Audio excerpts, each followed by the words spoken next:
Les espions et l'histoire.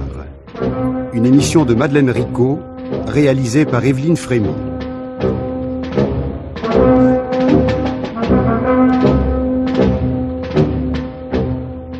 Il était une fois des sorciers très savants qui avaient voulu donner le bonheur aux hommes en livrant à ceux qui ne le possédaient pas un objet au pouvoir magique et terrifiant.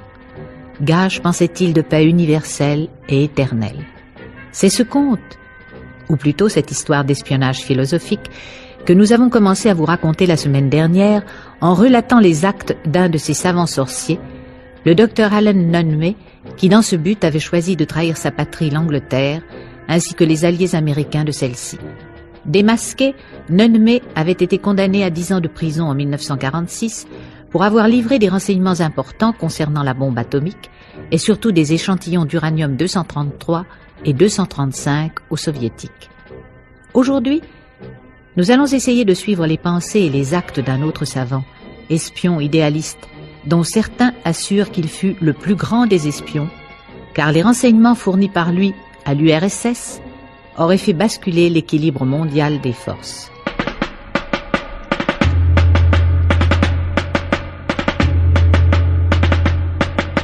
Aujourd'hui, les espions idéologiques de la bombe atomique. Deuxième partie, Klaus Fuchs, avec Jean-Marie Fertet et la participation de Roger Gessens.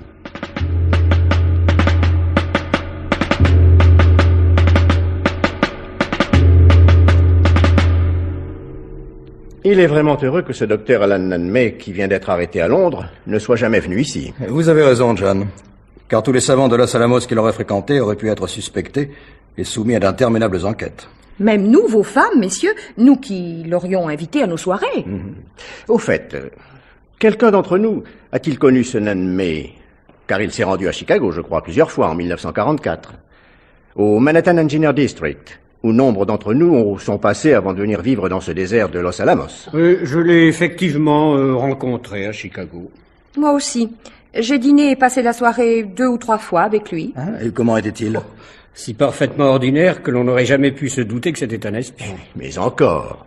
Enfin, vous, ma chère, en tant que femme, vous avez dû mieux l'examiner. Oh, guère plus. Il était effacé, il souriait timidement, si mes souvenirs sont exacts. Tenez, il ressemblait à Klaus. À Klaus? Oui, à Klaus Fuchs. Ce Nunme me ressemblait, dites-vous, chère hôtesse. Mais comment cela? Eh bien, il était sérieux, chauve, il portait comme vous des lunettes. Mais enfin, il ne semblait pas si fin, si intelligent que vous, Klaus. Merci, chère madame. De toute façon, messieurs, je ne pense pas que ce Nunme ait pu livrer grand-chose aux Russes. Au Canada, il ne possédait que des renseignements fragmentaires sur nos travaux. Moi, je pense que les journaux font des manchettes sensationnelles sur cette affaire pour mieux se vendre, ou pour faire voter par la Chambre des représentants une augmentation de crédit au FBI. Vous avez sans doute raison, Fuchs. Klaus, irez-vous demain au barbecue party de Mrs. Sullivan? Ah, sans aucun doute, puisque vous y serez, chère madame.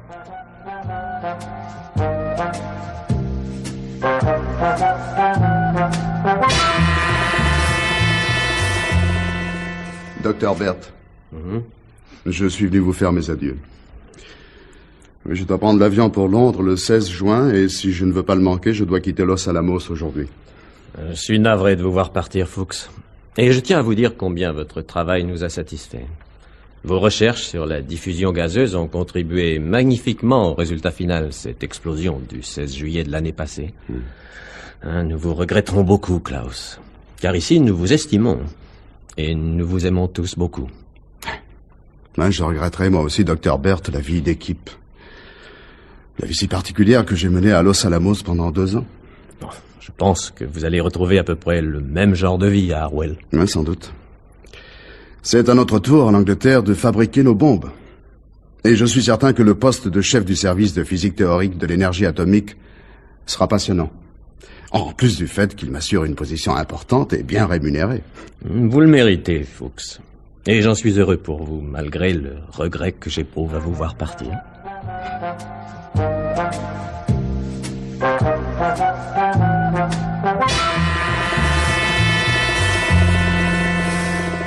Mais enfin, colonel Arnold, rien ne peut faire supposer, me semble-t-il, que mon collaborateur, Klaus Fuchs, soit le savant qui, en plus du docteur Nanmei, aurait donné aux Russes des renseignements de première importance concernant la bombe atomique.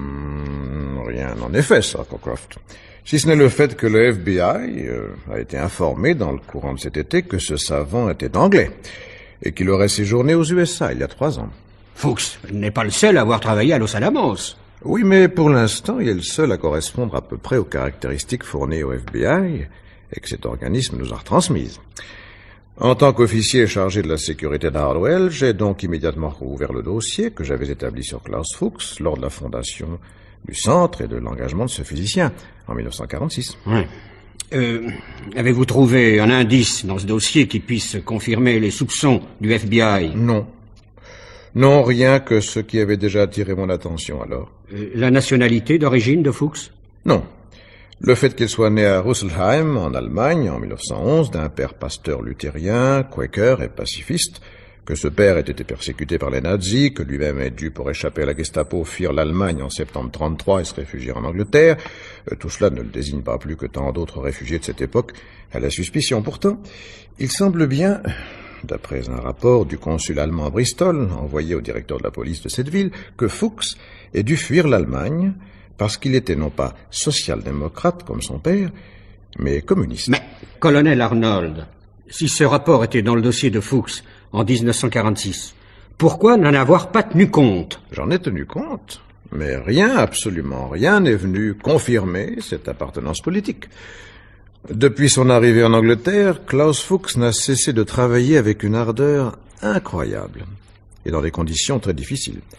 Pour obtenir ses examens de physique à l'université de Bristol, des amis de sa famille, des Quakers, l'ont hébergé et soutenu jusqu'à ce qu'il obtienne en 1937 son doctorat de physique mathématique. Il a alors obtenu une bourse pour préparer à Édimbourg son doctorat en sciences de physique théorique. Pendant toutes ces années, on ne lui a connu aucune relation suspecte. Il n'a fait qu'un voyage à l'étranger, en Suisse, pour y voir son frère, qui était réfugié.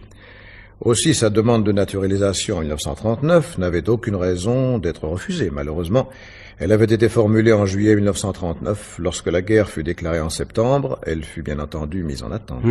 Et Fuchs, en tant que ressortissant allemand, fut arrêté et transféré dans un camp près de Québec. Je ne l'ignore point. Je n'ignore point aussi qu'il subit dans ce camp destiné à neutraliser les nazis des vexations stupides. Ne pensez-vous pas, colonel Arnold, que ce traitement peut avoir provoqué une certaine rancune de sa part? Ouf, il ne semble pas. Il a déclaré qu'il comprenait fort bien que l'Angleterre, en 39-40, avait autre chose à faire qu'à perdre du temps à examiner le cas de chacun des internés. Et puis il ne resta dans ce camp qu'un peu plus d'1 année, puisqu'en janvier 1941, grâce à l'intervention du professeur Bourne, il fut relâché et put reprendre ses recherches à Édimbourg, puis les continuer à Birmingham avec le professeur Rudolf Peierls. Comme les recherches de Peierls étaient secrètes, Fuchs a dû alors signer l'Official Secrets Act. Parfaitement. Et en 1942, après une enquête poussée, sa naturalisation lui était enfin accordée. Vous savez la suite, son départ avec le professeur Peierls et d'autres physiciens pour les USA en novembre 1943, et leurs travaux communs avec les savants américains, naturellement, toujours sous surveillance des services de sécurité américains ou anglais. Donc, en dehors du fait que, d'après le rapport du consul allemand de Bristol, rapport peut-être destiné par les nazis en 1933 à rendre suspects leurs compatriotes qui se réfugiaient en Angleterre, rien ne peut permettre de croire à une trahison de mon subordonné à Harwell. Rien. Absolument rien, monsieur le directeur. Qu'allez-vous faire, colonel Arnold? Prévenir le FBI que leur information doit être inexacte, mais toutefois ne pas cesser de faire surveiller Klaus Fuchs, ainsi que tous ses autres collègues qui ont séjourné aux États-Unis. Le fait que Fuchs soit votre ami personnel ne vous gêne-t-il pas? Cette amitié ne risque-t-elle pas de vous induire en erreur, colonel Arnold? Sir Cockcroft, si je croyais que vous pensiez vraiment ce que vous venez de me dire, j'en serais blessé. En effet, si j'avais la certitude que Fuchs est un traître, je n'hésiterais pas à l'arrêter, bien qu'il soit mon ami et celui de ma femme. Comme n'hésiterait pas à le dénoncer le professeur Peierls avec qui il a passé des vacances, ou les Skinners, qui sont également ses amis. Je sais. Madame Skinners l'a longuement soigné pendant sa maladie du printemps dernier, bien qu'il ait été odieux, à ce que j'ai appris. le visage tourné contre le mur, refusant de parler, de manger et même de se lever, bien après sa guérison. Et à y penser, voilà qui semble curieux. Curieux peut-être, mais sans doute dû à un excès de travail mental ou à une crise sentimentale. D'ailleurs, cette attitude semble exclure précisément des rencontres fréquentes avec des agents secrets. Je vous avoue que je suis soulagé. Bien que Fuchs me soit moins sympathique qu'à vous, je reconnais que c'est un collègue agréable qui, en tant que célibataire, rend bien des services aux uns et aux autres dans notre village artificiel du centre de Harwell. Et nous devons, en tant que responsables de ce centre, veiller non seulement à la sécurité, mais aussi à la bonne entente de tous les membres de notre curieuse communauté.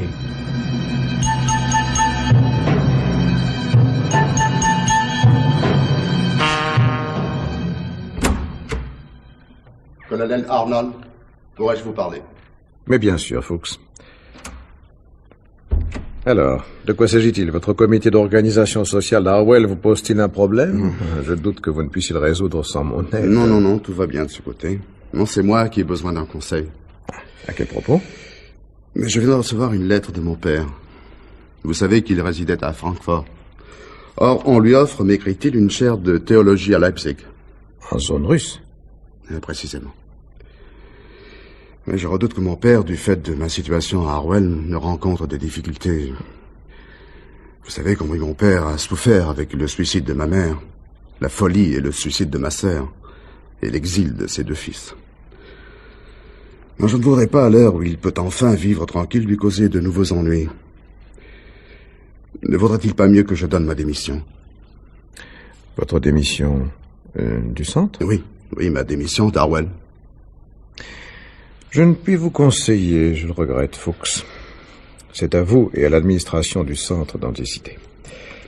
Mais pouvez-vous me dire ce que vous feriez si les Russes essayaient de faire pression sur vous en se servant de votre père?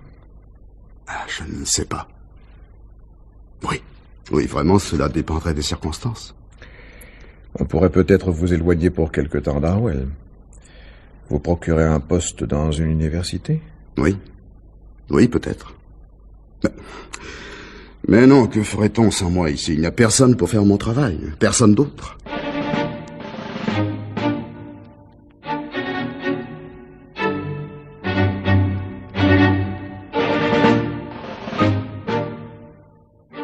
Il est évident que Klaus Fuchs me connaît trop. Aussi suis-je très satisfait, inspecteur Scardon, que le service du contre-espionnage de Scotland Yard vous ait demandé de vous occuper de cette affaire. Il est évident, colonel Arnold, que les nouvelles informations qui confirment les soupçons du FBI concernant ce savant nous obligent à le démasquer le plus rapidement possible. S'il est coupable, ce que je me refuse encore à admettre. Évidemment. Pouvez-vous, colonel Arnold, me fournir un prétexte pour que je l'interroge sans éveiller ses soupçons? Le fait que son père est maintenant installé à Leipzig, ce qui l'inquiétait fort d'ailleurs. Parfait. Vous allez donc le faire venir dans ce bureau, vous me le présenterez, puis pour une raison quelconque, vous vous absenterez.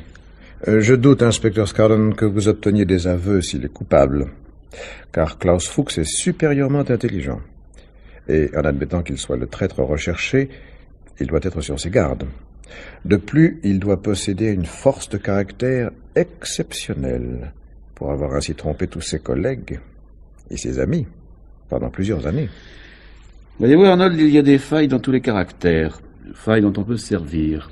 J'ai appris à les déceler en interrogeant William Joyce et bien d'autres traîtres. C'est une question de patience, de tact et surtout de mise en confiance. De mise en confiance?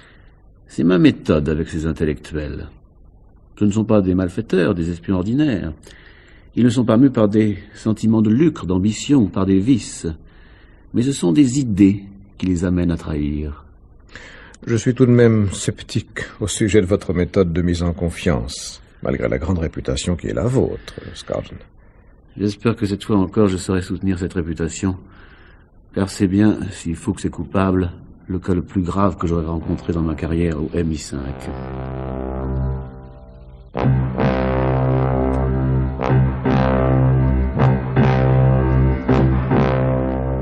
Tout ce que vous venez de me confier depuis plus d'une heure, Monsieur Fuchs, sur votre jeunesse, votre famille et les persécutions nazies qu'elle a subies, vos études si brillantes, votre internement malencontreux et enfin vos travaux et recherches en Angleterre et aux États-Unis m'ont fort intéressé. Et je vous remercie de m'avoir parlé si librement pour m'exposer les raisons qui vous avaient amené à envisager de quitter Harwell si votre père acceptait la chaire de théologie de Leipzig. Enfin, voilà plusieurs semaines déjà que le docteur Fuchs est installé dans cette ville, et tout semble bien se passer pour lui et pour vous. Mais très bien, inspecteur, et j'en suis soulagé. Lorsque vous étiez à New York, n'êtes-vous pas entré en rapport avec un représentant du gouvernement soviétique? Ne lui avez-vous pas donné des renseignements sur vos recherches? Je ne pense pas. Je possède des informations prouvant que vous vous êtes rendu coupable d'espionnage au bénéfice des Russes. À New York, vous leur avez livré des documents relatifs à vos travaux. Non. Non, je ne crois pas. Que veut dire cette réponse? À une pareille question, on répond oui ou non, mais pas je ne crois pas. Mais c'est que je ne comprends pas. Quelle preuve pouvez-vous avoir? Je n'ai rien fait de semblable. Pensez-vous, Fuchs, que l'on devrait communiquer les renseignements atomiques aux pays qui ne les possèdent pas? Mais absolument pas. Et j'estime que l'on a eu raison de ne rien divulguer concernant la bombe atomique à l'Union soviétique. Bien. Je vois qu'il est 1h30, il est grand temps d'aller déjeuner. Nous reprendrons ensuite cette conversation.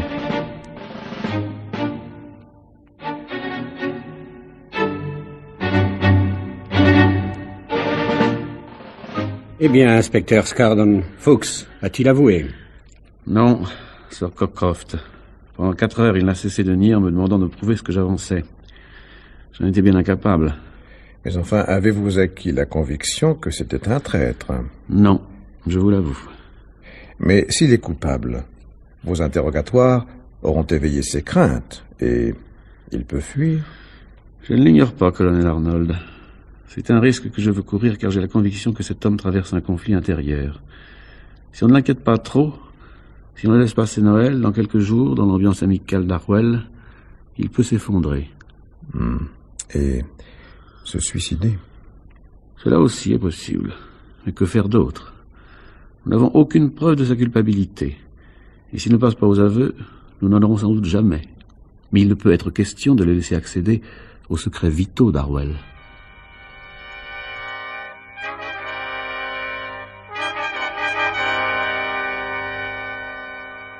Mon cher Fuchs, je suis navré, mais je dois vous informer que du fait de l'installation de votre père à Leipzig, il vaut mieux à la réflexion que vous donniez votre démission. On vous procurera une chaire dans une université. Il me faut m'incliner devant votre décision, Sir Cockcroft. Quand devrais-je quitter Harwell? Au plus tard fin janvier. Dans 20 jours? Déjà?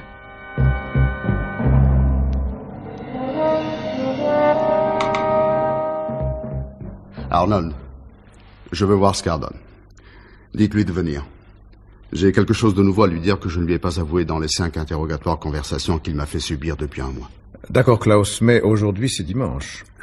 Je doute aussi que Scardon puisse venir demain, disons mardi. Où voulez-vous le rencontrer? Chez moi, dans la maison numéro 17.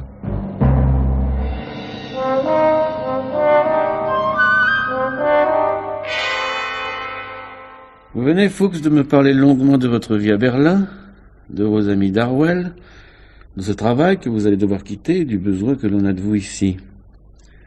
Cela ne m'apprend rien de nouveau. Vous m'avez exposé de long en large les motifs de vos actes, mais vous ne m'avez pas encore parlé de ces actes mêmes. Racontez-moi toute l'histoire. Cela libérera votre conscience. Jamais vous ne m'amènerez à parler. Bien. En ce cas, déjeunons. Voici précisément le marchand de fish and chips qui passe sous nos fenêtres. Non. Nous allons déjeuner à Abington.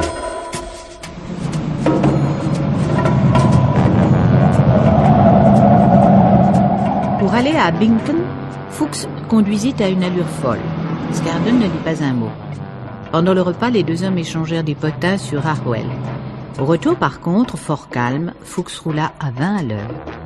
Il souriait quand il pénétra dans sa maison et s'assit face à Scardon, lui-même toujours calme et impassible. Je suis prêt à avouer. Questionnez-moi, Scardon. Mais je vous préviens que j'ai la conscience en repos. Je m'inquiète seulement de ce que vont penser mes amis et mes collègues de Harwell. Quand avez-vous commencé à livrer des renseignements? À Londres, en 1942. Il y a 7 ans. Oui. Et cela a continué jusqu'à l'année dernière. J'ai pris moi-même contact avec un agent communiste.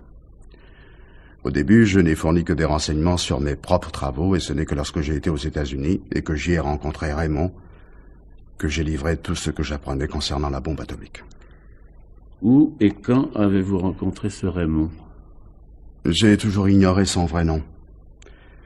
C'est mon contact en Angleterre, une femme, qui me donna sur une route de campagne aux environs de Banbury, peu avant mon départ pour les USA, les instructions pour le reconnaître. Vous vous rendrez le premier samedi après votre débarquement ou le suivant au coin de cette rue de l'East Side que je vous indique sur le plan de New York. Vous aurez à la main une balle de tennis. Vous rencontrerez un homme ganté qui tiendra un livre relié de toile verte et une paire de gants d'enfant. Vous prendrez un taxi et vous vous rendrez dans un restaurant de la 3e avenue où vous pourrez remettre à Raymond, c'est le pseudonyme de votre contact, tous les renseignements que vous aurez réunis. Et vous conviendrez avec lui des modalités de vos prochains rendez-vous. J'eus environ 5 rencontres avec Raymond, à New York, entre 1944 et le moment de mon départ pour Los Alamos.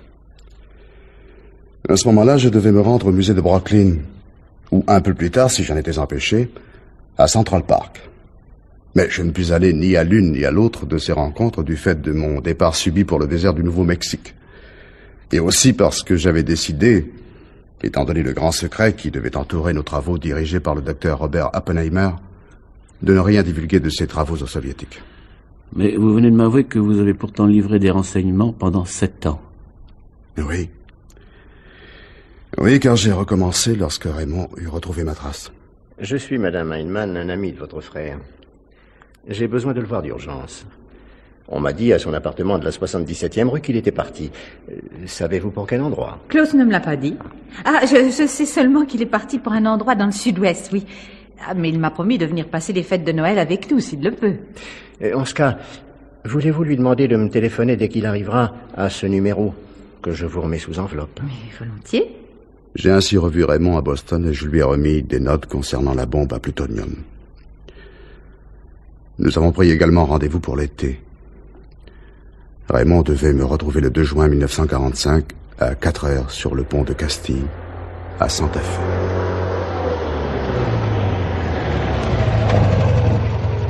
Montez, Raymond. Vite. Voici les documents. De plus, je vous préviens que les travaux ont avancé de façon spectaculaire. La première explosion aura lieu le mois prochain dans le désert de l'Alamogordo. Alors dans ce cas, il faut laisser passer quelques semaines pour que vous m'en fournissiez les résultats. Alors, le rendez-vous le 19 septembre à 18h. Fixez vous-même l'endroit car je ne connais pas Santa Fe. Près de l'église qui se trouve à la sortie de la ville. Bon, maintenant je vous dépose car je ne veux pas que l'on vous voie dans la butte. Je suis trop connu ici.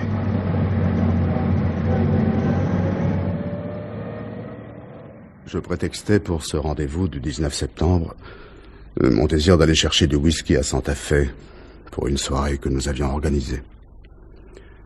Je donnais ce jour-là à Raymond les dimensions de la bombe, des notes sur son contenu, sa construction, le mécanisme de mise à feu.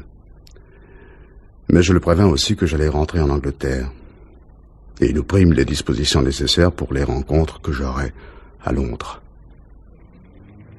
Chaque premier samedi du mois qui suivra votre retour, vous devrez vous trouver à 20h, à l'entrée de la station du métro de Mornington Crescent à Londres. Vous porterez 5 livres, attachés ensemble par une ficelle, que vous tiendrez avec seulement 2 doigts d'une main. Dans l'autre main, vous porterez 2 autres livres. Votre contact, lui, aura un livre de Bennett Cerf, intitulé « Arrêtez-moi si vous avez entendu ceci ». Ces signes de reconnaissance saugrenus me feraient sourire s'ils n'aboutissaient pas à la livraison de secrets atomiques. C'était en effet un peu compliqué. D'ailleurs, je ne me suis pas rendu à ces rendez-vous. Pourquoi? Je n'avais rien d'important à communiquer. Va-t-on chercher à Harwell comme Raymond l'avait fait aux États-Unis? Non, c'est moi qui me suis mis en rapport avec un membre du Parti communiste anglais qui prévint qui il fallait. Je reçus des instructions me disant de me rendre avec le Tribune à la main au cabaret du Cheval Tacheté, dans le faubourg de Putney. Vous avez pris des risques immenses en contactant notre ami politique. Ne recommencez jamais. Vous savez que tous doivent ignorer vos opinions communistes. Et d'autre part, cet ami pouvait ne pas être sûr. Maintenant, prenez cette enveloppe. Elle contient 100 livres. Pourquoi avoir accepté cet argent, Fuchs? N'avez-vous pas refusé jusqu'alors toute rétribution pour les documents fournis? J'ai accepté cet argent pour me lier à jamais à ce que je servais. C'était en quelque sorte un engagement à vie. Mais à vrai dire, pendant les 3 dernières années, je n'ai pas eu beaucoup de rendez-vous, ni remis beaucoup de documents. Pourquoi? Mais parce que je n'avais rien d'intéressant à communiquer. Et aussi parce que... Parce que? Parce que tous étaient si amicaux avec moi à Harwell que j'avais honte de tromper ainsi mes collègues. J'en tombais d'ailleurs malade. Voilà la raison pour laquelle vous refusiez de manger et de parler. Eh oui. Aussi, lorsque je fus rétabli, je décidai de cesser tout contact avec les soviétiques. Ce que je fis. Pas de chance pour vous, Fuchs. C'est précisément à cette date que le FBI nous avisait des soupçons qui pesaient sur vous. J'ai compris dès votre premier interrogatoire, inspecteur Scardon, que vous n'aviez pas de preuves contre moi et que je pouvais nier et fuir. Pourquoi ne l'avez-vous pas fait? Parce que j'ai pensé que je porterais un grand coup à tout le centre d'Harwell et au travail que j'aimais. Mais ensuite que je laisserais peser des soupçons sur des collègues qui étaient mes amis. Il existe des principes de morale que l'on porte en soi et qu'on ne peut négliger.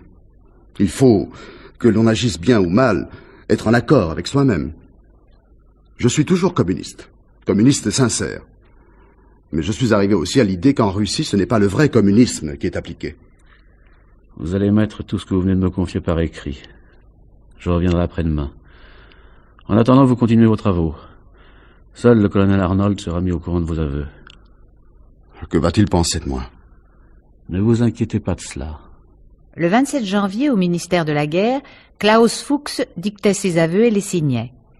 Mais il ne voulut révéler aucun des détails techniques qu'il avait livrés. Je ne veux pas dire cela à quelqu'un qui n'est pas qualifié. Je désirerais le confier car il s'agit de secrets techniques. À monsieur Michel Perrin, que je connais, et qui est affecté à la division de l'énergie atomique. Monsieur Perrin nota 14 pages de secrets techniques livrés aux Russes. On laissa partir Fuchs, mais le 2 février, Perrin le convoquait à son bureau de Shell-Mexhouse, là où avait eu lieu l'arrestation 4 ans plus tôt du docteur Nunme, et ce fut le même inspecteur Leonard Burt de Scotland Yard qui procéda à celle de Fuchs. Klaus Fuchs, je vous arrête. Que va-t-on dire à Harwell? Dans quelques heures, vous allez être jugé à Old Bailey, mais j'ai hélas peu d'espoir à vous donner, Klaus Fuchs. Mais il faut vous attendre, malgré tous les efforts que je vais déployer pour vous défendre, au maximum de la peine. Oui, et je sais, maître Curtis Bennett. Je vais être condamné à mort. Mais non, pas à mort. Le maximum est 14 ans de prison. La peine capitale n'est-elle pas prévue pour les traîtres? Si, pour haute trahison. Ce n'est pas votre cas. Vous avez livré des renseignements à un pays allié, non ennemi.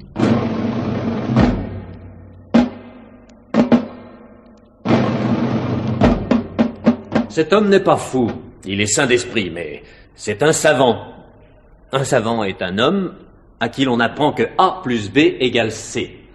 Et si par la suite on lui dit que c'est A moins B qui égale C, il ne le croira pas. Un citoyen avisé ou un politicien, c'est-à-dire des hommes qui se meuvent au milieu des affaires du monde, croiront les deux, mais ils ne peuvent faire autrement. Les modifications dans les alliances politiques ne sont pas du ressort des savants. Leurs cerveaux se meuvent suivant des lignes droites, et non pas cette flexibilité qui est si utile à d'autres. Et alors, parce que Fuchs a voulu être logique jusqu'au bout, il a décidé de tout dire et a tout dit. Par sa confession, il a fourni les chefs d'accusation qu'il amène aujourd'hui devant vous.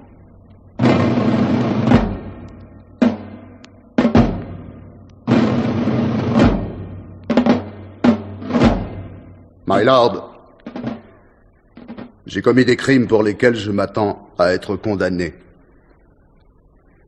Mais j'ai commis d'autres crimes qui ne sont pas considérés par la loi comme des crimes. Des crimes contre mes amis.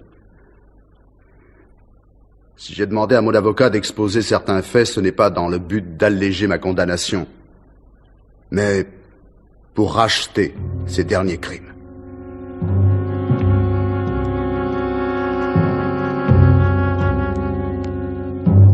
Klaus Fuchs, vous êtes condamné à 14 ans d'emprisonnement. Klaus Fuchs fut libéré au bout de 10 ans, en 1959. Expulsé de cette Grande-Bretagne où il s'était si fort attaché à ses amis, il continue maintenant ses travaux à l'Institut de recherche nucléaire de Dresde, en Allemagne de l'Est. Si nous rappelons que le docteur Alan Nunn-May, libéré également, enseigne la physique à l'université d'Accra, au Ghana, nous constaterons que les savants sorciers qui trahissent pour donner à tous les hommes la paix et le bonheur, grands espions et grands traîtres selon certains, ne sont pas punis de mort, ainsi que le sont les petits espions qui livrent de pauvres secrets contre un peu d'argent, tel Mata Hari. Il est vrai que les Rosenberg, qui faisaient partie du réseau dont s'occupait Raymond, autrement dit le chimiste Harry Gold de nationalité américaine mais d'origine russe, qui lui fut condamné à 30 ans de prison, les Rosenberg furent électrocutés. Mais ceci se passa en Amérique, et ceci est une autre histoire d'espionnage.